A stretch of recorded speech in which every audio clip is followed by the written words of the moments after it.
Boa noite a todos, aos colegas, professores que aqui estão conosco, aos queridos alunos do IDP que aqui estão presentes na nossa exposição.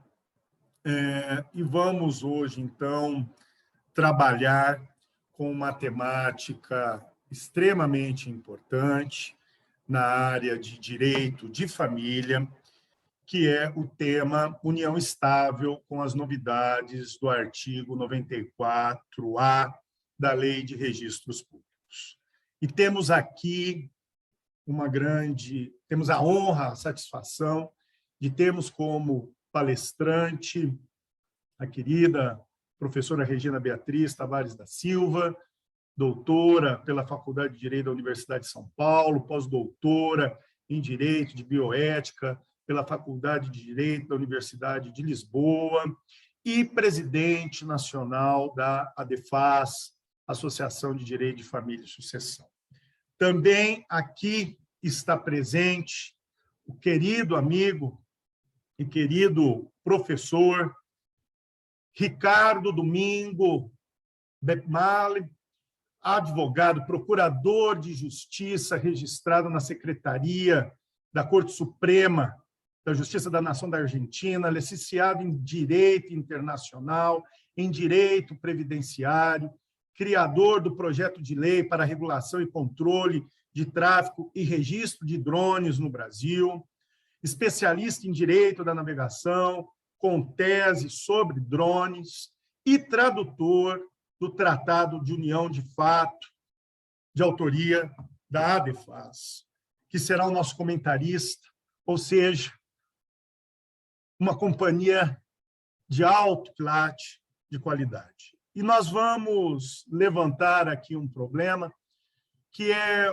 um instituto que nasceu para facilitar as relações afetivas, para dar maior autonomia e fluidez nas relações afetivas, que veio, pelo menos essa era a proposta, de dar mais autonomia na constituição dessas relações e, durante o seu desenvolvimento, de 88 para cá, acabou se tornando um sinônimo de insegurança, de instabilidade. E é para isso que estamos aqui, para isso que nós temos o privilégio de estarmos aqui com a professora Regina Beatriz, para que nós aqui reflitamos e venhamos a debater. Então, novamente, agradeço a presença do professor Ricardo e passo a palavra com muito gosto para a professora Regina Beatriz para iniciar a nossa exposição. A palavra é sua, professora. Uma boa noite, é uma renovada satisfação estar aqui no IDP para conversar sobre temas da maior relevância. O professor Danilo Porfírio tem estas iniciativas sempre tão importantes de convidar professores e escolher temas que efetivamente são da maior importância na atualidade, e sempre nos deixa, e me deixa, portanto, e a todos os professores com certeza, muito à vontade para desenvolver o nosso pensamento a respeito dos mais variados temas. Então, realmente é muito bom, muito agradável estar aqui nesta aula virtual e aqui na companhia do querido professor Danilo Porfírio, que teve esta iniciativa, nosso associado da ADEFAS, nosso associado que, inclusive, faz parte da direção da ADEFAS no Distrito Federal, e do Ricardo Beppmale, que via de regra, tem acompanhado aí vários debates também sobre este tema, né? Embora argentino, é um apaixonado pelo Brasil e está muito enfronhado aqui no direito brasileiro também. Então, eu vou compartilhar um material que é importante, porque nós temos, nesta aula, sobre união estável e as novidades do artigo 94A da Lei de Registros Públicos, nós temos uma necessidade de examinar dispositivos de lei, de examinar essas novas disposições legais que vieram para desburocratizar. Este foi o motivo expresso no projeto de lei, e, ao mesmo tempo, trouxeram estas novidades uma imensa insegurança jurídica para quem vive em união estável, para os chamados companheiros ou conviventes, e também para os filhos incapazes, oriundos da união estável, como nós veremos. Então, vamos começar por essa alteração e de onde ela veio, da Lei 14.382, bem recente, junho de 2022, que inseriu na Lei dos Registros Públicos esse artigo 94A. E numa temática de formalização de termos de união estável perante o registro civil das pessoas naturais. O que diz este artigo 94A? Negritei exatamente as partes que são mais importantes deste dispositivo para que possamos estar com este artigo de lei presente na nossa conversa de hoje. Os registros das sentenças declaratórias de reconhecimento de solução, bem como dos termos declaratórios formalizados perante o oficial de registro civil, termos declaratórios formalizados perante o oficial de registro civil e das escrituras públicas declaratórias e dos distratos que envolvam união estável serão feitos no livro E do Registro Civil das Pessoas Naturais, em que os companheiros têm ou tiveram sua última residência. E dele deverão constar, entre outros dados que estão aí nos incisos, regime de bens dos companheiros. Ainda diz esse dispositivo novo que não pode haver o registro no livro E de uma união estável de pessoas casadas, embora separadas de fato. Aquela permissão que é dada pelo Código Civil, no artigo 1723, parágrafo 1º, de que pessoas com estado civil de casados, ou seja, de estado civil de pessoa casada, que está separada de fato do seu cônjuge, pode constituir uma união estável, mas aqui a norma não permite. É a única parte da norma que eu considero aproveitável. Imagine. Porque logo a seguir é dito que até mesmo um instrumento particular e um distrato, portanto também particular, ao que tudo indica, lavrado no exterior, pode ser registrado no livro E do Registro Civil das Pessoas Naturais. Instrumento particular. Como eu dizia, um intuito desburocratizante, sem dúvida, mas uma insegurança jurídica imensa. Por quê? Porque admite a formalização de termo declaratório de união estável no Registro Civil das Pessoas Naturais e menciona o distrato numa redação muito mal feita ou mal cuidada, sem autorizar a sua formalização no Registro Civil das Pessoas Naturais. Mas como essa redação deste artigo, que eu vou voltar a ele aqui, é realizada de uma maneira minimamente, poderíamos dizer, distraída, o que jamais pode ocorrer numa disposição legal, a Arpen Brasil interpreta, e nós veremos na cartilha que está divulgada pela Arpen Brasil, que não só os termos que declaram a existência de uma união estável, mas também os termos que declaram a extinção de uma união estável podem ser formalizados perante o oficial de registro civil. Agora, desde logo, eu quero, por favor, a releitura de todos deste caput, deste artigo, e me digam aonde que, após a palavra distratus, está sua formalização ou formalizados perante o oficial de registro civil. Não está. Não está. E a norma precisa ser interpretada, ainda mais que diz respeito à atividade registral e também à notarial, como veremos, ela precisa ser interpretada de maneira restrita.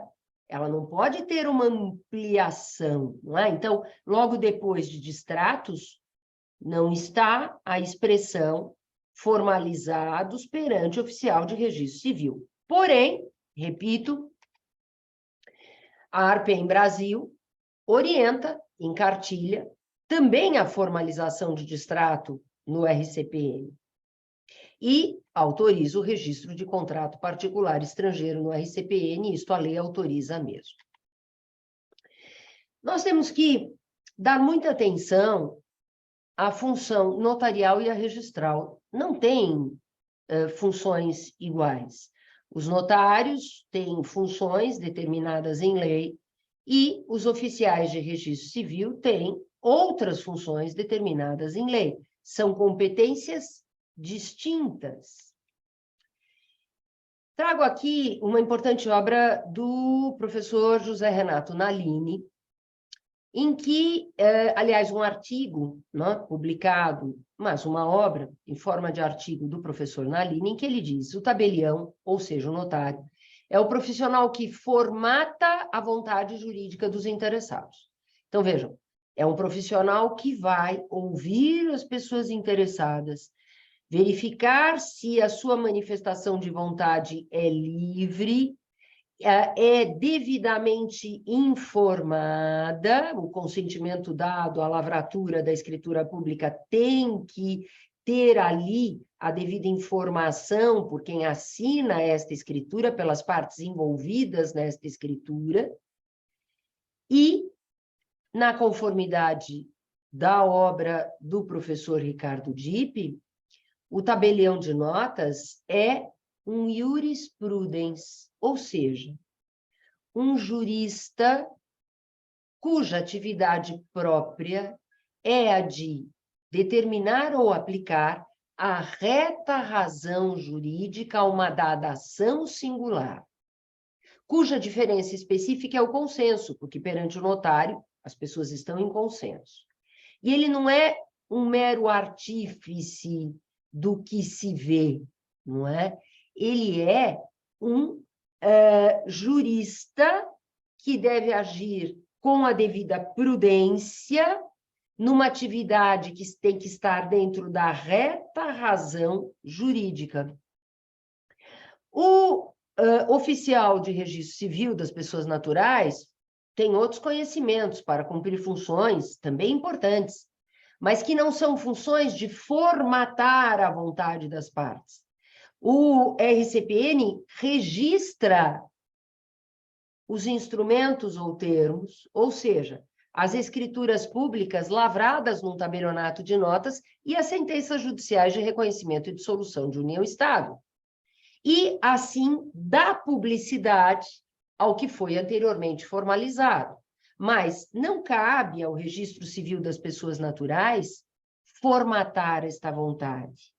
Cabe registrar aquela escritura pública ou aquela sentença judicial, e aí dando esta publicidade que ainda se discute, inclusive no STJ, em recente acórdão da ministra Nancy Andrighi, se teria efetivamente este registro efeito erga omnes, mas a ideia geral é de que, assim, aquele termo de união estável, aquela escritura pública, ela terá efeitos não só entre as partes, mas também com o registro no RCPN, terá efeitos perante terceiros, por isso, erga omnes. Vamos ver a função notarial na lei 8.935, de 1994, que é a lei que, por força de determinação constitucional da própria Constituição Federal, diz o que o tabelião pode fazer e o que o registrador civil pode fazer. Aqui, função notarial, formalizar juridicamente a vontade das partes, intervir em atos e negócios jurídicos, redigindo os instrumentos adequados, lavrar escrituras públicas.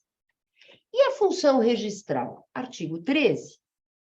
Cabe ao registrador civil efetuar as averbações e os cancelamentos de sua competência. Averbações, registros, e não formalizar a vontade das partes. E estas competências distintas, claro, levam a atribuições distintas e a conhecimentos distintos, a estruturas cartorárias distintas.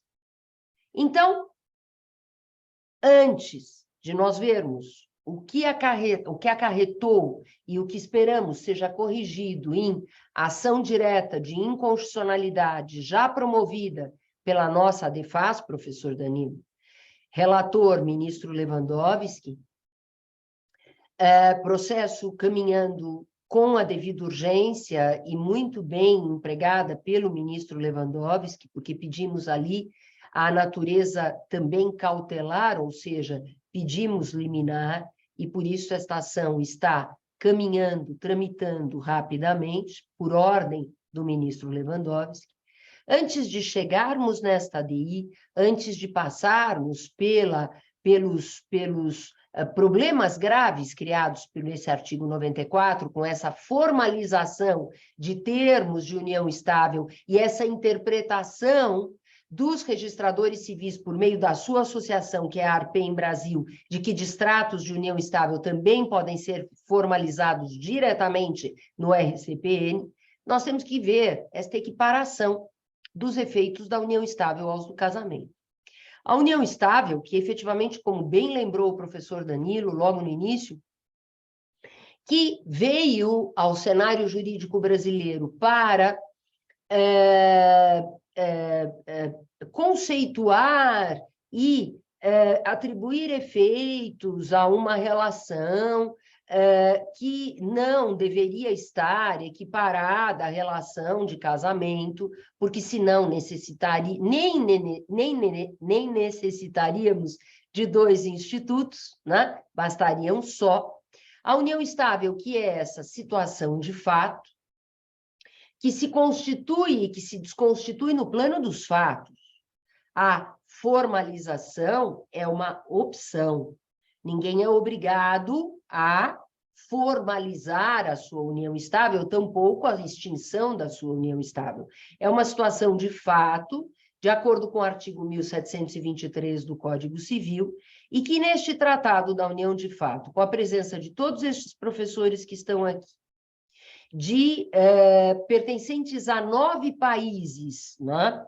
No Brasil, o maior número de palestrantes, mas também outros países já até referidos anteriormente, não sei se já estavam aqui conosco, pelo Ricardo Bipmail, a África, Argentina, Chile, Peru, Uruguai, Venezuela, Colômbia, Espanha, Portugal, e talvez tenha me esquecido de algum país, né? Possivelmente sim, Chile, né? Não sei se comentei. Estes países reunidos num congresso da ADEFAS, logo no início da pandemia, em 2020, um congresso que reuniu 2.000 participantes, analisaram, todos estes professores, a união estável nos seus países. E no Brasil, se chegou à conclusão desta frouxidão dos requisitos da união estável.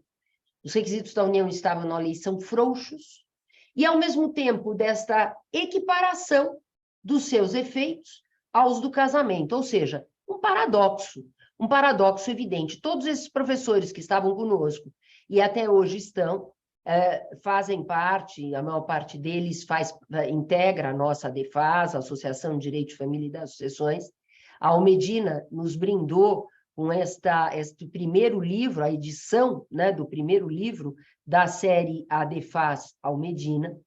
Estes professores de outros países pasmam, ficam pasmos de ver este paradoxo no Brasil. Porque nos seus países é tudo muito diferente. A união estável, ela não gera os mesmos efeitos do casamento. Ela é uma união que tem efeitos, via de regra, menores, menos efeitos. E, no país como na Argentina, em que pode haver um efeito maior da união estável, é preciso aí sim que ela seja formalizada. No Brasil, uma situação de fato, meramente fática, produz praticamente os mesmos efeitos do casamento civil. Requisitos frouxos, artigo 1723. Convivência pública, contínua, duradoura, com o objetivo de constituição de família. Ou seja, convivência pública tem namorados ou noivos? Tem. Namoro e noivado pode ser continuado? Sim. A relação pode ser duradoura? Claro que sim. E pode ter o objetivo de constituição de família. Aliás, o noivado certamente terá, né? Noivado é a promessa de casamento futuro. Então, objetivo de constituição de família. Então, vejam aí quantas confusões advêm desta norma com requisitos frouxos entre namoro e união estável. E tamanha a frouxidão desta norma que, com base nela, chegaram a desejar, e o processo chegou no Supremo Tribunal Federal, que concubinos e concubinas tivessem os mesmos direitos de companheiros, companheiras. Ou seja, que a mancebia, a relação adulterina, fosse adulterina em relação a uma união estável pré-existente, fosse adulterina em relação a um casamento, tivesse os mesmos efeitos. Porque, efetivamente, os requisitos são frouxos. A ADEFAS ingressou como amicus curiae no tema 526, no tema 529, perante o Supremo Tribunal Federal, e duas teses de repercussão geral muito bem firmadas, uma sob a relatoria do ministro Alexandre de Moraes, outra sob a relatoria do ministro Toffoli, com o acolhimento dos argumentos e fundamentos da ADEFAS nestes amicus curiae. Ou seja, amantes não têm direitos nem previdenciários, nem familiares, nem sucessórios. Mas olhem a confusão que causa este dispositivo, não é? Não causa mais sobre a mancebia, mas continua a causar sobre, por exemplo, namoro. Relação meramente fática, sem um prazo mínimo de duração, uma mera convivência nem mesmo exige a norma uma unicidade domiciliar, ou seja, que vivam sob a mesma teto, na mesma casa, no mesmo imóvel, e um mero objetivo de constituição de família. E efeitos na dissolução em vida iguais aos do casamento. Mesmo regime legal de bens, comunhão parcial de bens, mesmos efeitos alimentares do casamento e a mesma ordem de vocação hereditária do casamento na interpretação do Supremo Tribunal Federal, em outra tese, firmada nos recursos extraordinários aí citados.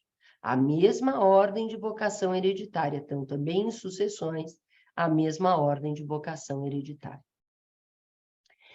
E diante de toda essa dificuldade, não é, advinda deste dispositivo que não é um pecado do Código Civil. Este dispositivo ele teve que ser colocado no Código Civil para que o projeto de Código Civil não virasse um ping-pong entre Câmara e Senado. Foi uma opção do deputado Ricardo Fiuza na fase final do projeto de Código Civil na Câmara dos Deputados, não ter o ping-pong. E o regimento do Congresso Nacional estabelecia que só poderíamos nós, que participamos desta comissão na Câmara dos Deputados para tentar aperfeiçoar o projeto como ele veio do Senado, poderíamos somente acolher legislação anteriormente aprovada e em vigor, ou seja, a Lei 9.278 de 96, que regulava assim a união estável e que teve que ser inserida no Código para que o Código entrasse em vigor. Esta Lei 9.278 de 96, que eu chamo da Lei Poética, porque essa norma é uma verdadeira poesia, só que direito não é poesia.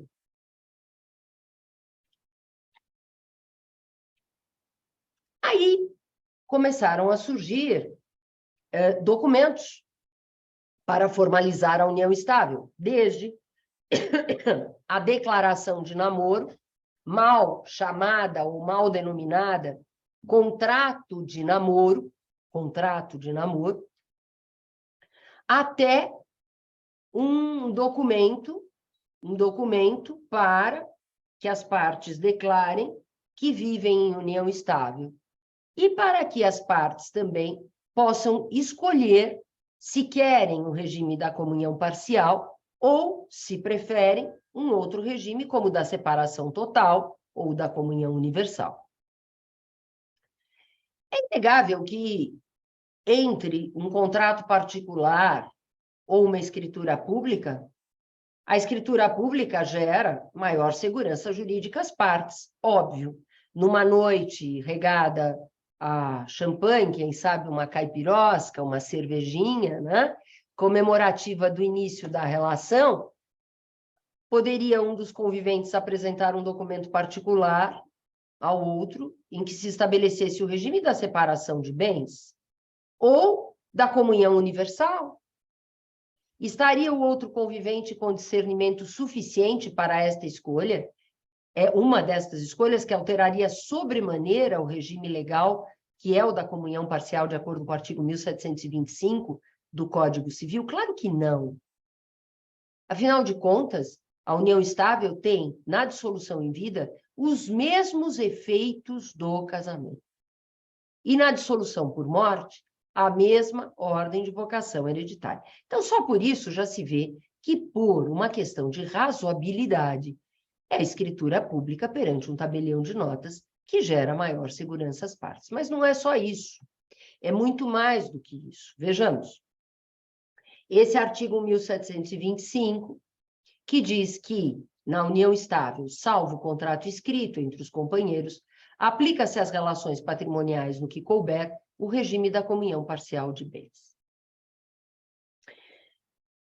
Contrato escrito. Por força desta expressão, lembrando que uma escritura pública também é um contrato, também é um negócio jurídico com natureza contratual entre duas pessoas conviventes, por causa desta expressão, sem qualquer olhar para uma interpretação jurídica sistemática do Código Civil, há quem defenda, e há inclusive acórdão no Superior Tribunal de Justiça que diga que o contrato em instrumento particular é válido. Mas vamos olhar esta interpretação sistemática. E começamos por uma pergunta. Vamos olhar só essa norma. Essa norma vive sozinha? Essa norma existe sozinha? O que é comunhão parcial de bens? Para sabermos o que é comunhão parcial de bens, nós temos que ir às disposições específicas e especiais do regime da comunhão parcial de bens que estão reguladas no casamento. E, antes dessas disposições especiais da comunhão parcial, existem as disposições gerais dos regimes de bens no casamento. E, claro, a união estável, então, está atrelada àquelas disposições gerais também. Veja, disposição geral, artigo 1640, parágrafo 1. Quanto à forma, reduzir-se-á a termo a opção pela comunhão parcial, fazendo-se o pacto antinupcial, leia-se, o pacto de união estável, por escritura pública, nas demais escolhas. Então, é, para mim, de clareza solar, que este artigo 1640, parágrafo único, ele se aplica às uniões estáveis. É uma disposição geral do regime de bens, da comunhão parcial e de outros regimes de bens. Porque não seria só o regime da comunhão parcial que ficaria num vazio. Qualquer outro regime. Porque a regulamentação dos regimes, nas suas normas específicas, está feita só no casamento. E sabem por quê? Porque estes dispositivos sobre união estável entraram no projeto de Código Civil somente na fase final do Senado. Então, não houve tempo para o senador Josafá Marinho, relator do projeto no Senado na época, de melhor regulamentar a união estável, ou pelo menos fazer uma remissão expressa, né? Mas a interpretação é sistemática. Portanto, a forma do pacto ou contrato de união estável é a escritura pública, como defendo desde a entrada em vigor do Código Civil. Como defendo no curso de Direito Civil, desde a sua primeira edição, em que passei a ter a honra de atualizar a obra do professor Washington de Barros Monteiro, logo depois da entrada em vigor do Código, no Código Civil Comentado, que é outra obra em que sempre defendi a forma de escritura pública por essa interpretação sistemática. Mas existem ainda outras normas, lá nas disposições gerais dos regimes de bens do casamento. Não devem casar aqueles que não tiverem a partilha de bens definida no divórcio. É claro que, pela interpretação sistemática, se alguém que está divorciado passa a viver em união estável e não fez partilha de bens, também terá o regime da separação obrigatória de bens, porque não devem casar, as pessoas podem casar. A expressão não é a melhor, tá? As pessoas podem casar, as pessoas podem viver em união estável, mas viverão sob o regime da separação obrigatória, exatamente para não haver uma confusão patrimonial entre o patrimônio daquele casamento e o patrimônio do próximo casamento, sob separação obrigatória, ou da união estável sob separação obrigatória. Aqui, outra norma, também disposição geral. Quem se casa com mais de 70 anos se casa pelo regime da separação obrigatória. Quem vive em união estável vive sob o regime da separação obrigatória, se essa união estável tiver início aos 70 anos de qualquer um dos companheiros. E este pensamento, esta interpretação sistemática, ela está acolhida pelo Superior Tribunal de Justiça. O acórdão pioneiro foi este da relatoria do ministro Luiz Felipe Salomão, no ano de 2010, e todos os outros acórdãos no STJ decidem do mesmo modo. Na união estável, se aplicam as disposições gerais dos regimes de bens do casamento. de modo que há regime de separação obrigatória naquelas duas hipóteses antes vistas. Quanto aos 70 anos, é bom lembrar que um novo tema foi formado em repercussão geral, relatoria do ministro Barroso, tema 1236, em que vai se discutir, a ADEFA já pediu seu ingresso como amicus curiae, o regime de bens aplicável aos maiores de 70 anos no casamento e na união estável. Então, vejam que o próprio tema reconhece que as disposições gerais dos regimes de bens do casamento se aplicam aos regimes de bens na união estável e que, portanto, voltando ao início, a forma deste termo declaratório de união estável somente pode ser a de escritura pública, na conformidade do dispositivo que antes vimos, que estabelece que o pacto de casamento tem que ter a forma de escritura pública.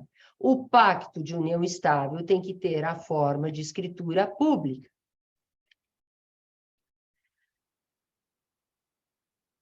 A Arpen, no entanto, né, como disse antes, Arpen Brasil, tem considerado que, diante da redação daquele artigo 94A, e que efetivamente é a redação que está lá, neste ponto, do termo declaratório da existência, não cheguei ainda no distrato, do termo declaratório da existência,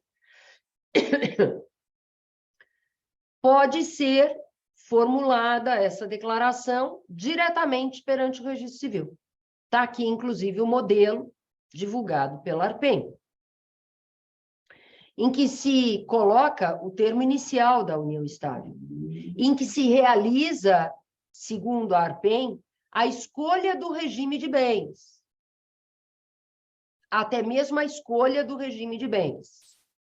Então, como naquela noite, regada, champanhe, vinho, caipirosca ou cervejinha, as duas pessoas muito felizes, um pode enganar o outro e ir a um registro e assinar em casa mesmo um documento particular estabelecendo outro regime de bens, agora pode ir na manhã seguinte ao cartório de registro civil e preencher o formulário. Não existe grande diferença entre o documento particular e um formulário. Repito, o registrador civil não vai analisar a capacidade civil das partes, a sua livre manifestação de vontade, o devido consentimento informado. Não é essa a função do registrador. O registrador registra. Quem tem essa função é o tabelião de notas, o notário. E aqui continua a cartilha, mais uma vez aqui, a parte em que vão preencher qual o regime de bens adotado. Num passe de mágica, digamos assim, mágica registral, não? Então, não é uma mera mágica. Um regime de bens pode ser alterado de comunhão parcial para comunhão universal, de comunhão parcial para separação total. Continua aí o termo, mais uma vez, o regime de bens adotado, e isto tudo extraído exatamente daquele link, depois esse material, como sempre, fica à disposição do professor Danilo para compartilhar com todos, o link da Arpen, onde existem essas cartilhas. Já falei sobre isto que está aqui na tela, então eu vou tomar um golinho de água para que leiam mais uma vez a função do notário e a função do registrador civil previstas na lei.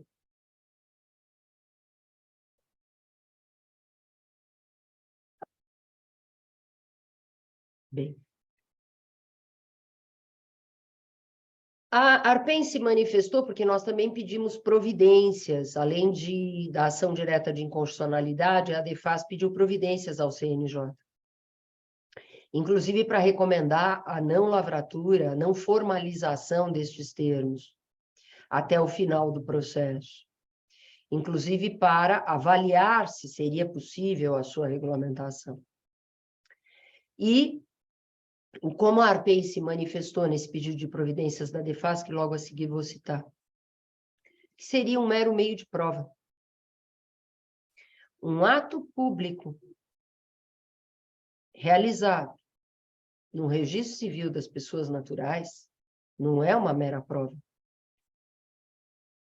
A própria lei que regula a função dos serviços notariais e dos serviços registrais diz que deve ser garantida a segurança e a eficácia dos atos jurídicos. Então, não pode ser havido esse formulário como um mero meio de prova, o que já seria um problema, mas não pode ser entendido como um mero meio de prova.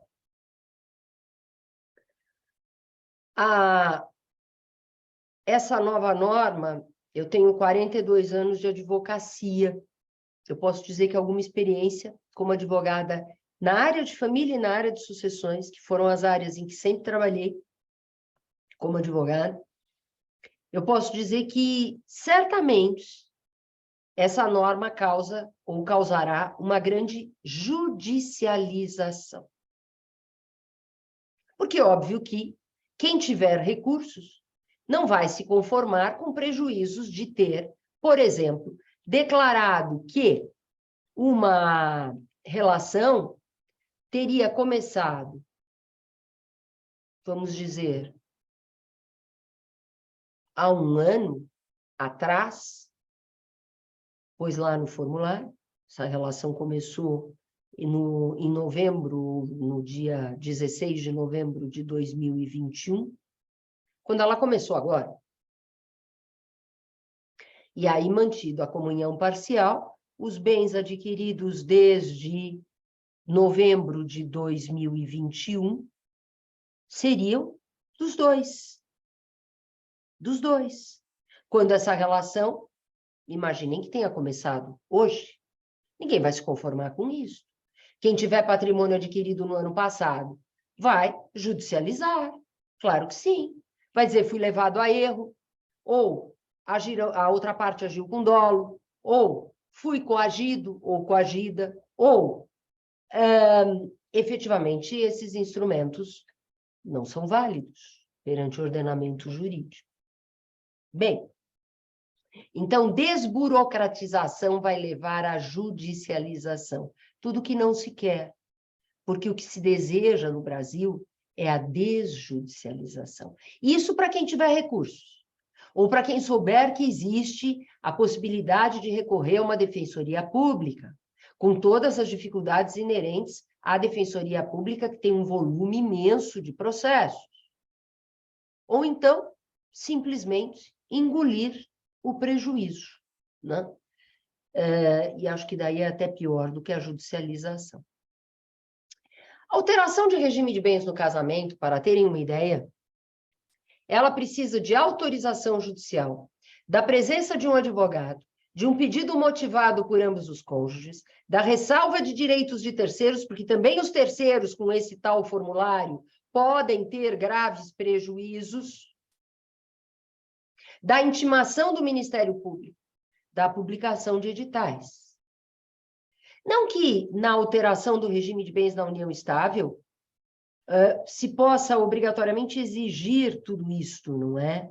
Mas já existe até acórdão do Tribunal de Justiça de São Paulo que diz exatamente isto. Já que a união estável tem os mesmos efeitos do casamento, é preciso que haja autorização judicial para modificação do regime de bens. Aí vem o pior, o distrato, chamado distrato pelo artigo 94A da Lei de Registros Públicos.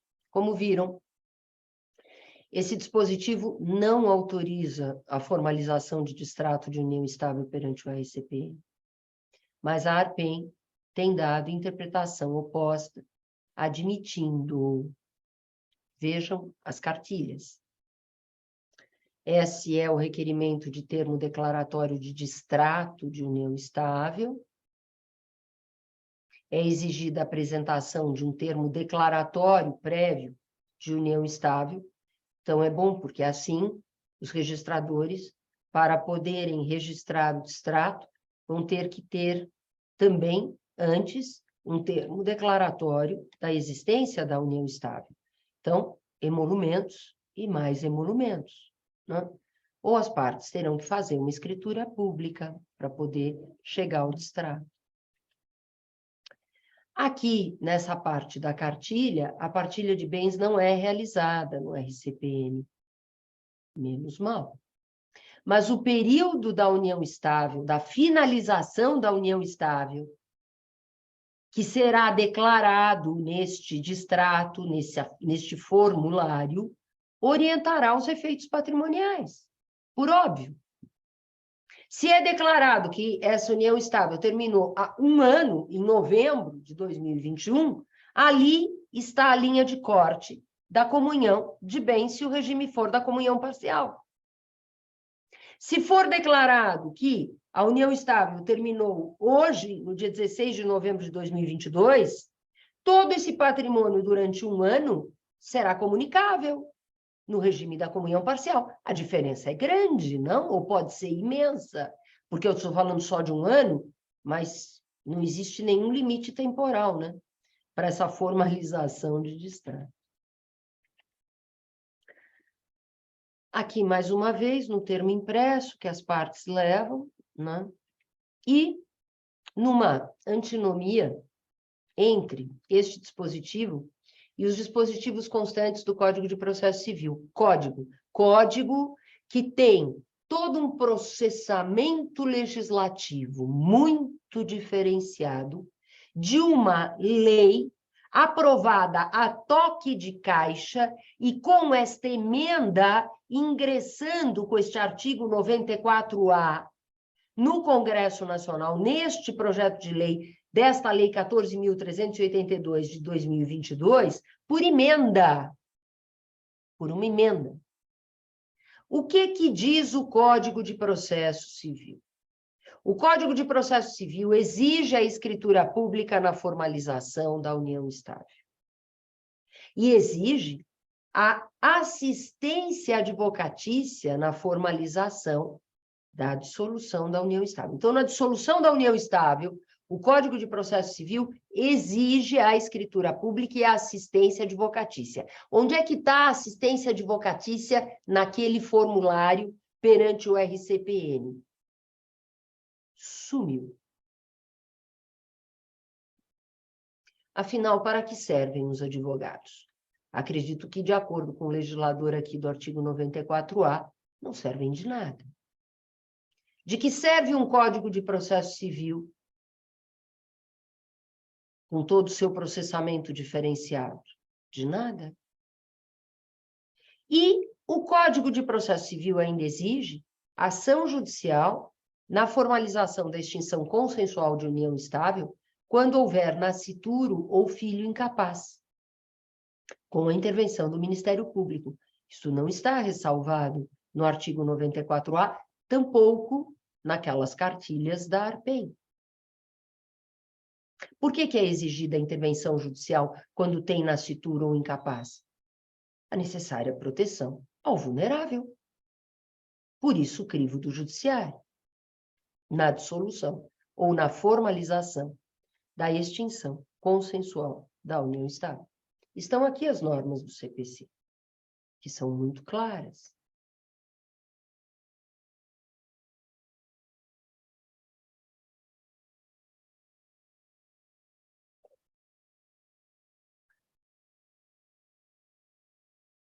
E os negritos, né, são colocados para facilitar a leitura.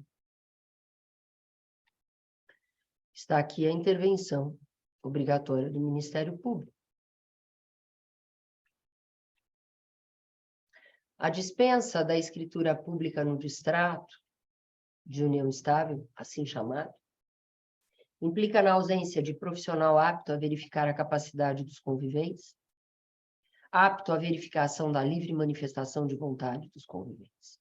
A dispensa da assistência advocatícia implica na ausência do profissional que tem o dever ético, nós advogados, de atuarmos com veracidade, lealdade, dignidade e boa-fé. .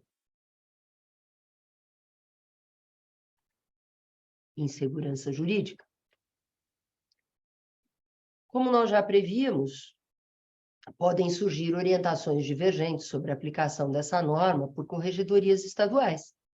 E já está aí um exemplo, em São Paulo, nesse processo, um pedido de providências à 2ª Vara de Registros Públicos, encaminhado pela senhora oficial do Registro Civil das Pessoas Naturais, do 1º subdistrito da Sé, ou seja, onde ali ela fez uma nota devolutiva negando o registro de um termo declaratório de união estável, não era nem de distrato, declaratório de união estável, realizado nos termos do artigo 94-A, em razão da necessidade de prévia regulamentação administrativa. E pode ser que surja uma norma da Corregedoria Estadual em São Paulo. Pode ser que a Corregedoria Estadual, em outra unidade federativa do Brasil, ou nas demais unidades federativas, regulem de outro modo. Então, nós vamos ter regulamentações da formalização da união estável de modos distintos. O Brasil, que é uma federação em que a união estável precisa receber uma regulamentação de ordem federal, vai passar a ter regulamentações distintas. A Corregedoria Estadual de São Paulo pode dizer, não pode formalizar perante o RCPN. A Corregedoria de outro estado pode dizer, sim, pode formalizar.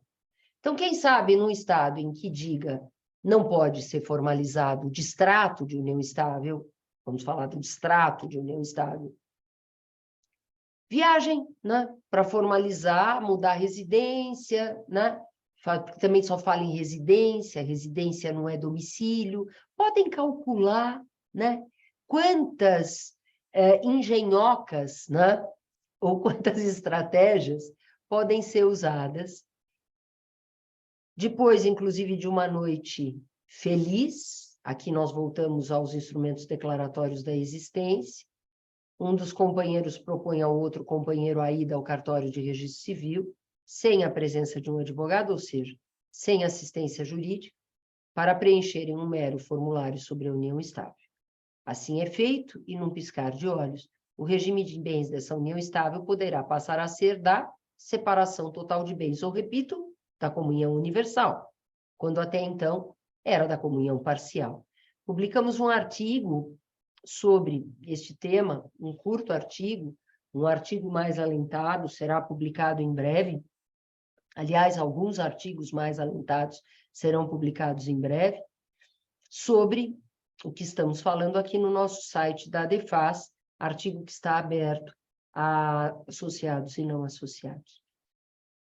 Ou então, após uma noite infeliz, os companheiros se separam e vão ao cartório de registro civil para preencherem um formulário sem a presença de advogado, e ali declaram que a união estável terminou em data anterior ou posterior àquela em que efetivamente se separaram de fato, ou seja, quando a união estável terminou, porque a união estável termina quando existe a separação de fato do casal e quando foi extinta, portanto, a relação.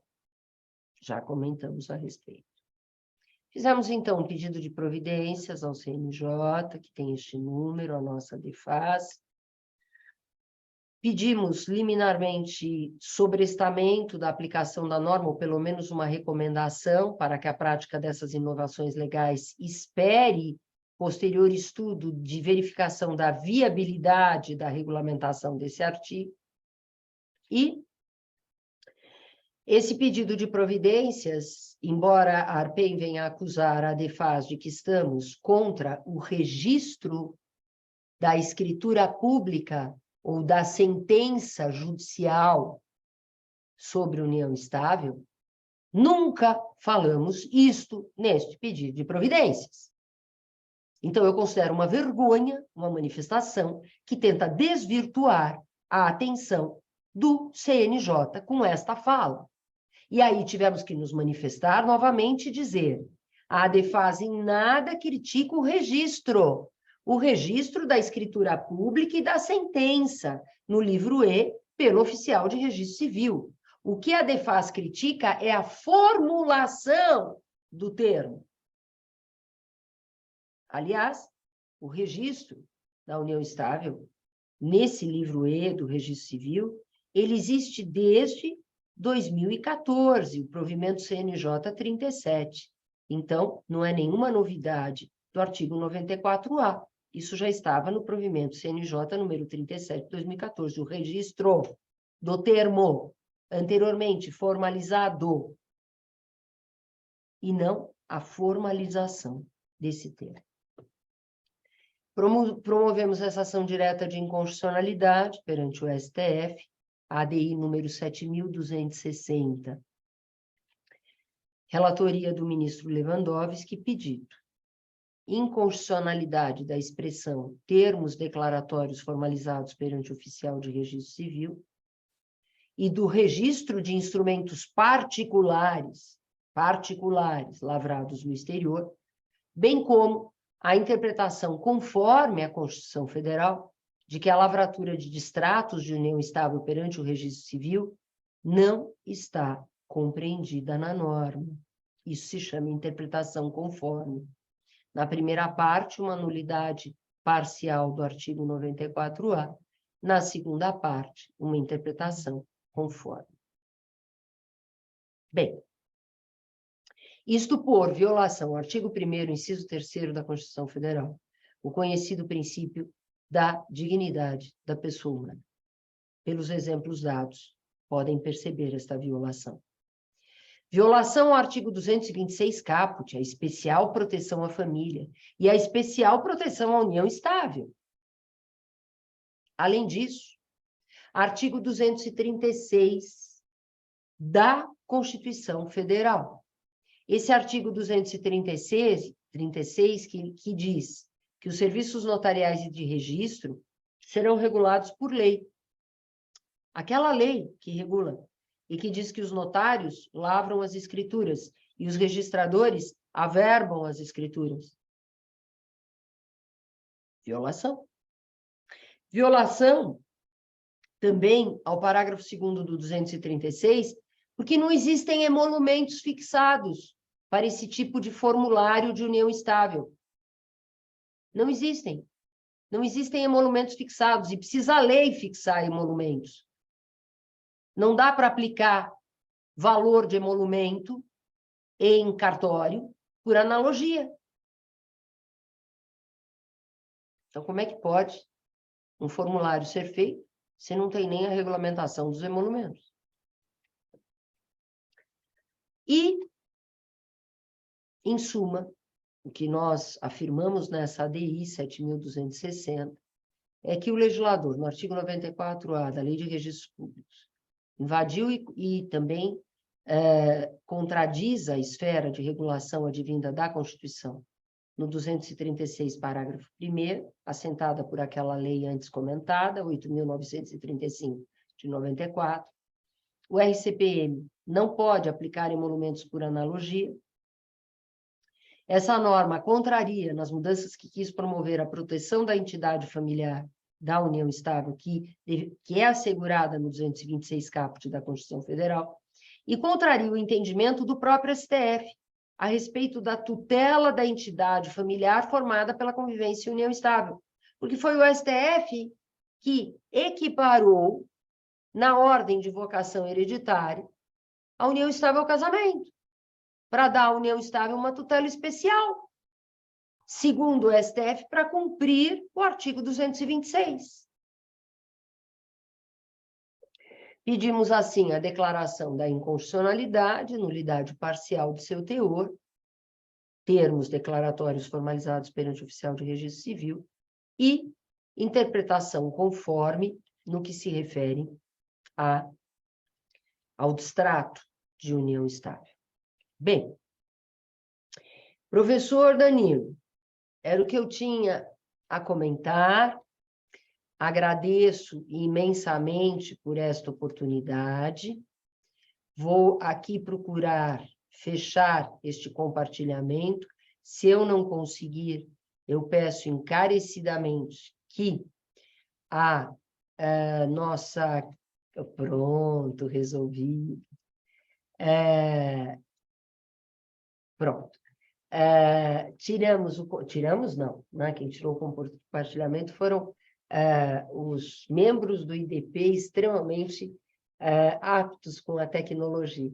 Mas era isso que eu tinha efetivamente a expor, e me coloco aqui à disposição. Não sei como é que o professor Danilo fará em relação a quem está presente, né, nessa nossa aula, mas estou aqui para o que desejar. Então, eu agradeço muito, professora Regina, pela sua exposição. Então, vou pedir para aqueles que estão nos assistindo, que por via do chat, tragam as suas dúvidas, tragam as suas indagações, e nesse, né, intervalo eu passo, né, a palavra para as considerações do meu querido amigo, professor Ricardo Bipmeyer. Por favor, professor Ricardo, gostaríamos de te ouvir. Bom, está bom. Bueno, por empezar, muchas gracias por la invitación. Yo soy un simple comentarista del pueblo. No soy en este momento un jurista, nada que ver. Entonces yo entiendo que las personas se deben estar preguntando, después que habló tan clarito Regina, se deben estar preguntando muchas cosas que yo me tomé el atrevimiento aquí de anotar. Es decir, los términos declaratorios formalizados ante el cartorio no sirven más. Para esa no existen más. Esa es una de las preguntas que quedó. El tabelión de notas formata la voluntad jurídica de los interesados. Eso lo escribió el profesor Ricardo, por favor, pergunta por pergunta, né? Porque a essa hora eu não vou conseguir fazer um apanhado geral. A primeira pergunta do Ricardo é se os termos ou as escrituras públicas, que é a denominação correta, lavradas nos tabelionatos de notas, não valem mais. Valem? Claro que valem. No entanto, podem, segundo o artigo 94A, serem substituídas por esses meros formulários no registro civil. ¿Okay? Exacto. Ok. Entonces yo quería destacar que esos formularios realmente son absurdos, porque si un tabelionato de notas está declarando la formalización de una actividad entre dos personas, no puede un formulario decir, no, ya está, no sirve, no importa. Me parece... Después, el tabelión formata la voluntad jurídica de los interesados. Eso lo escribió el profesor Lanini, que lo leyó muy bien la doctora Regina. Ahora, si un testamento sirve simplemente porque la voluntad de la unión estable no. Un testamento en un tabelión de notas sirve. Y ahora la voluntad de una unión estable no sirve más. Me parece también otra cosa que no tiene correlación. O que o Ricardo deve estar querendo colocar é o seguinte: o testamento tem a forma obrigatória da escritura pública. Exacto. Exatamente pelos cuidados notariais na sua elaboração, em vista da sua validade, da capacidade do testador, das cláusulas que são ali colocadas na conformidade das normas legais, da cota disponível, né? Das legítimas. E também é uma forma ou é um exemplo, né, interessante que o Ricardo traz, para pensarmos em uma união estável que gera efeitos tão importantes, similares, ou se não iguais aos do casamento. Ela não tem que seguir na sua formalização também a escritura pública, e tem mais, tem mais.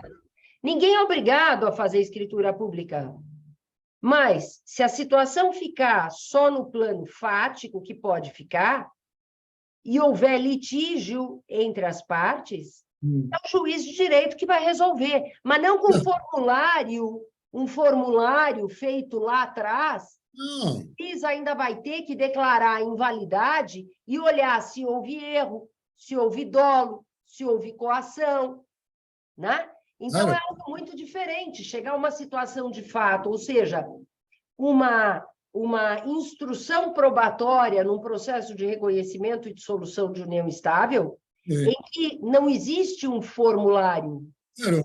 São as testemunhas e os outros documentos que vão dizer quando começou, quando terminou, né? Se houve publicidade, se houve continuidade, né? Mas especialmente... Convivencia pública, continua, duradeira. Exacto. Especialmente o início e o fim. Exacto. Agora, com um distrato formalizado no RCPN, chega isso para um juiz de direito, numa ação de reconhecimento e dissolução de união estável, porque uma das partes se sentiu prejudicada por esse formulário, e o juiz não vai olhar para aquele formulário como um mero meio de prova. Não. Ele vai olhar para aquele formulário como um ato lavrado perante um registro público. Exato. E vai ter que ser pedida a anulação ou invalidade desse formulário. E vai ter que ser provado que houve coação, ou que houve dolo, induzimento em erro. Quer dizer, uma judicialização, professor Danilo, é imensurável. Terrível. Só quem trabalha na advocacia com ações de invalidade, por exemplo, alteração de regime de bens por coação. Isso é um processo, né, que demora tranquilamente uns 10 anos.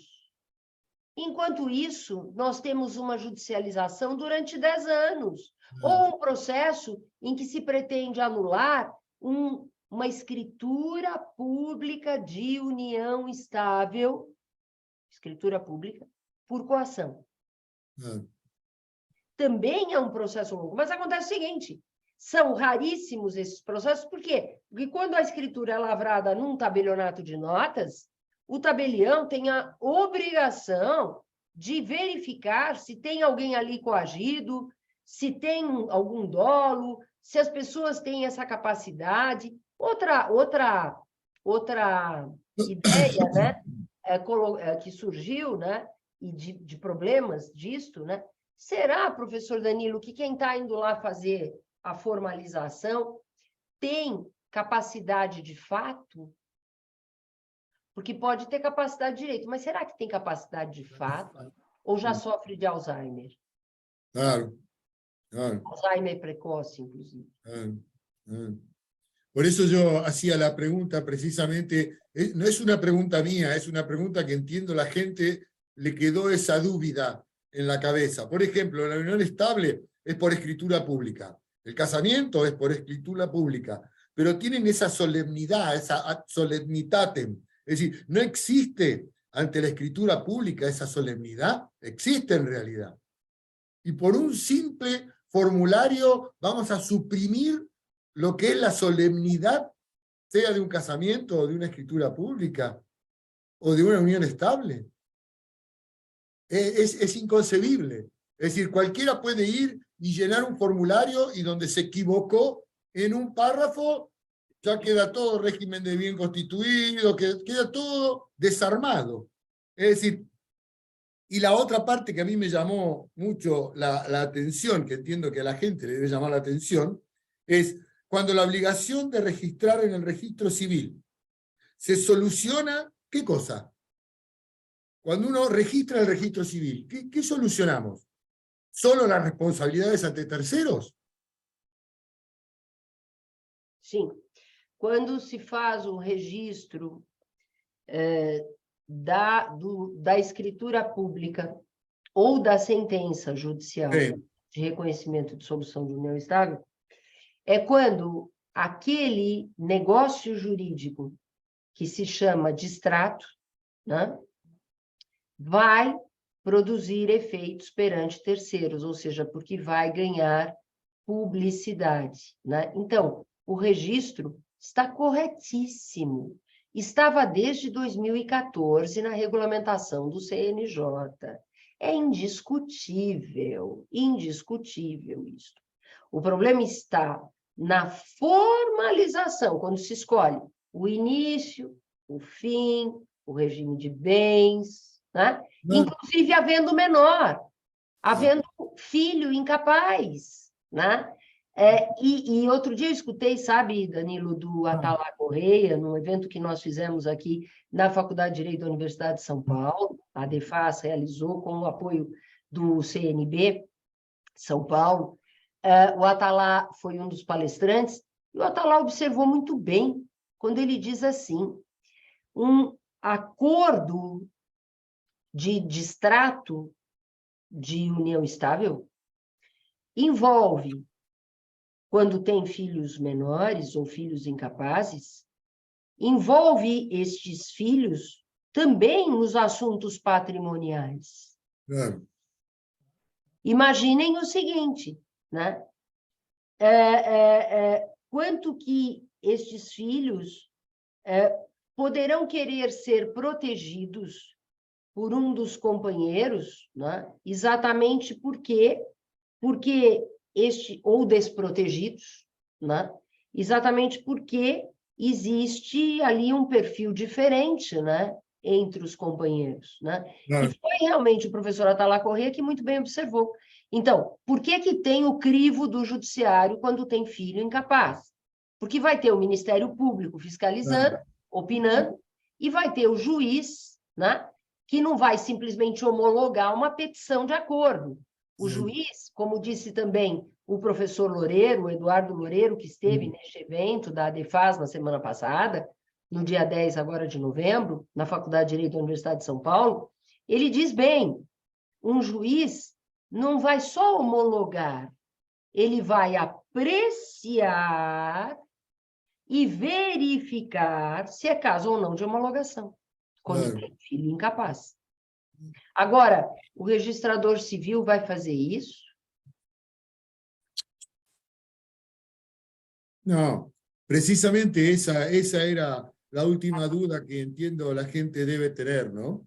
Es decir, el registrador civil nunca va a controlar eso. Ahora, se inicia una unión estable a los 65 años.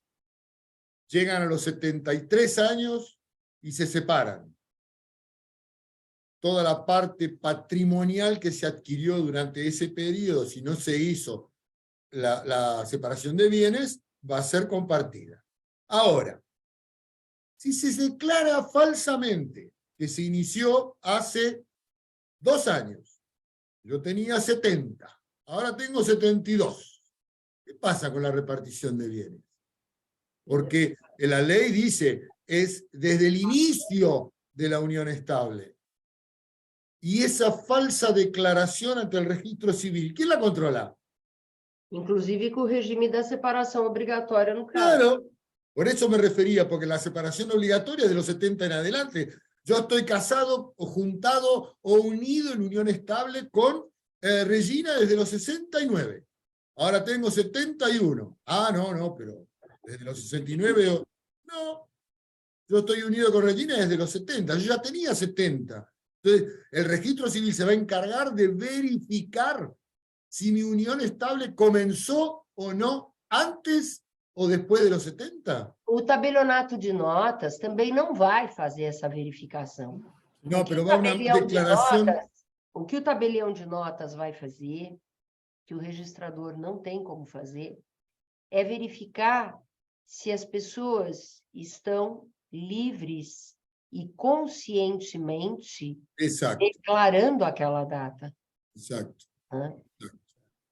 Que eso en el registro civil nadie va a controlar. El tabelión de notas sí va a mirar las personas y va a decir, bueno, están de acuerdo, los dos comenzaron ahí, los dos terminaron acá. El registro civil no, y menos, mucho menos con ese formulario que cualquiera llena, cualquiera prende y ya está, y quedó libre. Solo eso quería agregar por si alguno tenía alguna de esas dudas de los alumnos que aquí están. Me parece que son dudas que se suscitan a la generalidad de las personas. Por eso no hablé como jurista, hablé como una persona más, del público. E, professor, assim, professor Ricardo, professora Regina, a senhora já sabe de alguns posicionamentos que eu tenho em relação à questão da união estável e do trato, né, dado à união estável no Brasil. Primeiro que eu digo que a união estável hoje, professora Regina, passa, né, por um momento, aliás, não é por hoje não, já faz um tempo, por um momento, Ricardo, esquizofrênico, né? Primeiro, tentar, ao longo dos tempos, descaracterizar a própria natureza jurídica, Ricardo, da união estável, enquanto manifestação de vontade tácita, para ser transformada, professora Regina, numa manifestação de vontade escrita, expressa, numa obsessão incongruente de, também na formalidade, né, cínica, né, equiparar ao casamento, né,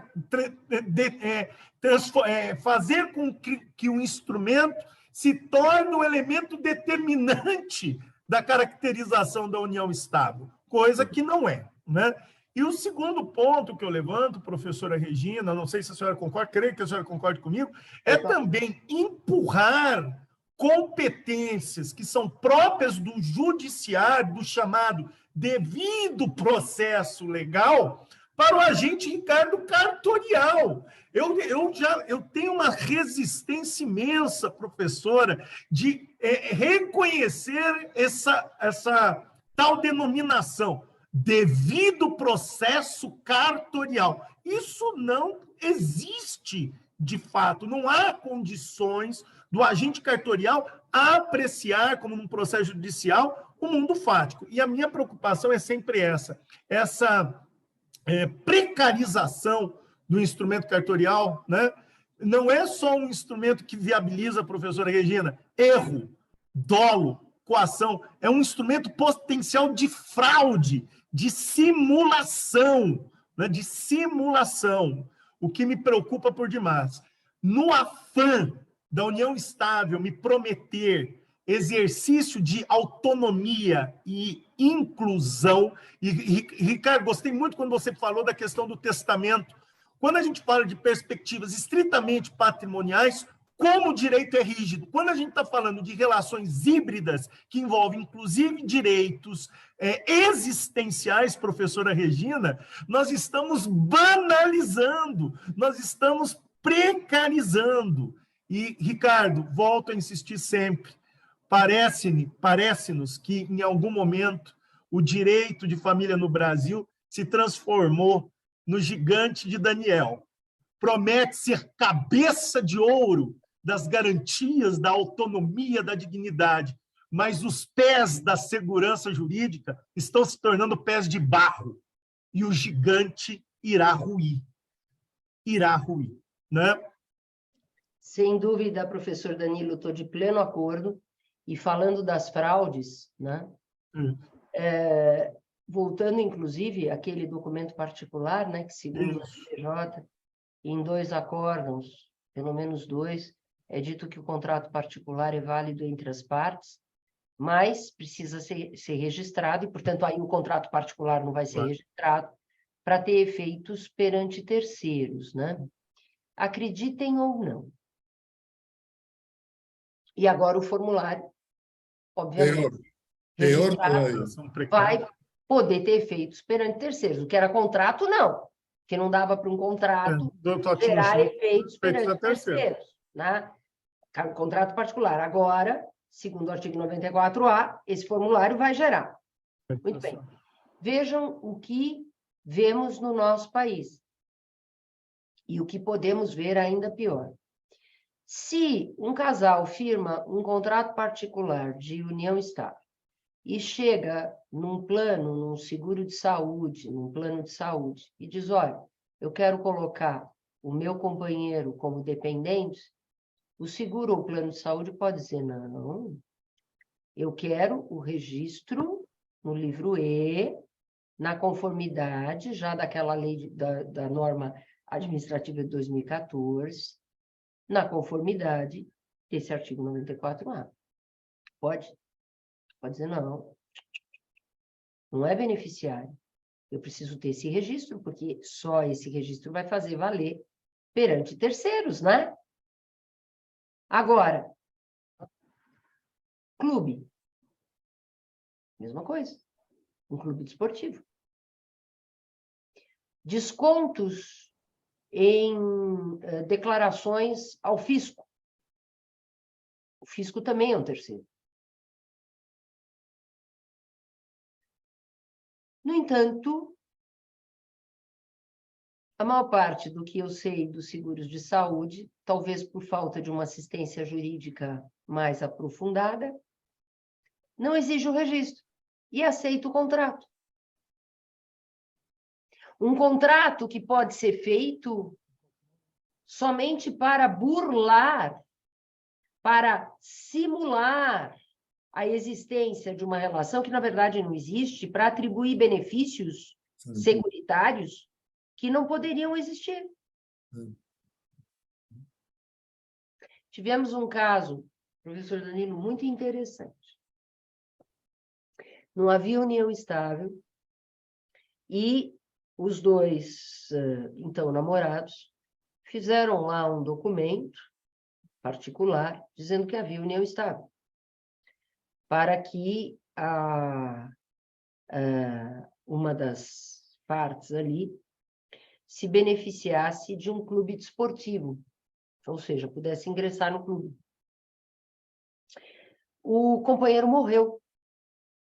O companheiro morreu e apareceu esse documento no inventário e aquela, então, namorada veio dizer que era companheira e que tinha os mesmos direitos, portanto, da ordem de vocação hereditária. Óbvio, né? Inclusive, em relação aos ascendentes, né, pais do falecido. E nós, aqui no escritório, conseguimos demonstrar que aquela declaração foi uma declaração falsa, né? Neste processo, essa declaração, por ter sido feita num mero documento particular, ela foi havida como meio de prova. Mas um formulário no registro civil não vai ser havido como um mero meio de prova. E volto, vai ter que ser declarado inválido no juiz de direito, com prova do vício de consentimento. Enfim, né? Estamos cada vez mais, professor Danilo, como o senhor bem colocou, né? Complicando a vida dos nossos queridos brasileiros, né? Ao invés de protegê-los, estamos desprotegendo os cidadãos. Se producen manifestaciones que son dicotómicas, que no tienen una cosa nada que ver con la otra. La dicotomía parece que está de moda. No sé, no sé. Professora, o Diógenes fez uma pergunta para a gente aqui, mas sobre a questão da insegurança, mas creio que já sanamos isso. E eu vou... Uma seguidora nossa aqui, Ana Lúcia, fez uma pergunta que é interessante. Como fica a questão dos registros de declarações de uniões estáveis estrangeiras em países em que múltiplos matrimônios são possíveis? Belíssima pergunta. Interessante, né? Interessantíssimo. Me preocupo com o uso deste instrumento para tentar revestir de direitos patrimoniais esta tal prática. Professora. Olha, eu até poderia ter levado esse exemplo, se tivesse à luz dessa participante, lá na ação direta de inconstitucionalidade, logo na petição inicial. Mas, olha, pode ter certeza, vou levar esse exemplo em memoriais e, quem sabe, em sustentação oral, se nos for permitida, porque realmente seria um passar a perna no que o próprio Supremo Tribunal Federal decidiu de que não cabe poligamia no Brasil, de que a relação de união estável é estritamente monogâmica. Aí, possivelmente, sabe, o Arpen vai dizer, não, mas no formulário só tem 2 pessoas. Está ali só 2 pessoas, né? Mas, né, em sendo um formulário, né, quem sabe não dê para acrescentar mais uma, né? Porque não é formulário nem regulamentado pelo CNJ, é formulário criado pela Arpen. Não é regulamentado pelo Conselho Nacional de Justiça. Ele é criado, aquela cartilha e aqueles formulários são criados pela ARPEN. Então, esse exemplo que ela deu é importante até para ser levado como um outro exemplo das consequências que pode gerar a não declaração de inconstitucionalidade desse artigo 94A e a sua interpretação conforme. E assim, professora, só complementando, que é um outro ponto, me parece que há aqui um outro problema que não é necessariamente de ordem jurídica privada, mas de ordem jurídica pública, nesse avanço indiscriminado de competências, né? De querer trabalhar com competências que não são suas, né? Essa questão dessa elaboração do formulário pela APEN. Isso não é competência desta associação, né? E, novamente dizendo, na promessa de desjudicializar, nós vamos ter grandes problemas no futuro, que é um grande problema também que sempre levanta a união estável. Ela é bonita até que não transforme-se em um grande problema na sua dissolução. Esse é o grande problema. ¿Eh? No, también existe una condición que, como bien vos estás nombrando, la parte de judicialización de un instrumento que a lo mejor la poligamía es aceptada en otros países, pero desde el punto de vista religioso y no judicial. Y ahí hay que establecer una diferencia muy grande, porque si en otro país se permite tal o cual forma de vida y aquí la Constitución Nacional no lo permite, la parte jurídica tiene que hacerse respetar lo que la Constitución dice. Tiene que respetar cuál es el organismo que regula ese comportamiento en este país. Entonces, si en otro país se regula que pueden tener 3 amores, 4 amores, 5 amores, y en este no, y quiere morar aquí, va a tener que tener una monogamía. Quieren tener 5 amores, tiene que ir a un país donde permita esa monogamía y no exigirle al Estado cambiar la Constitución por 1 o 2 posicionamientos que son, para mí entender, puramente religiosos. E sem contar que isso também se responde, Ricardo, na questão do próprio pensamento kelseniano, do positivismo kelseniano. Heteronomia pressupõe reconhecimento do quê? Da tradição local, né? Da cultura local, né? Dos costumes, né? O empírico. Eu digo que Kelsen só lembra de Kant para falar da norma hipotética fundamental. No restante é o empírico, né? E a gente não pode desconsiderar o quê? A cultura e as tradições. Inclusive a corte, certa monta, a corte constitucional alemã, professora Regina, disse sobre uma discussão, inclusive sobre o quê? Sobre questões de poliafetividade, que isso não seria admitido, porque não fazia parte da tradição cultural europeia ocidental. Ponto, acabou, finito, né? Essa é a questão. Essa é a questão. É isso mesmo. Agora, professor Danilo, eu quero essa decisão da Corte Constitucional Alemã. Pode deixar. Não esqueça, né, de mandá-la, porque ela efetivamente nos traz mais subsídios importantes. Sem dúvida. Né? Lo que pasa es que yo entiendo que, por ejemplo, es un pensamiento muy mío, ¿no?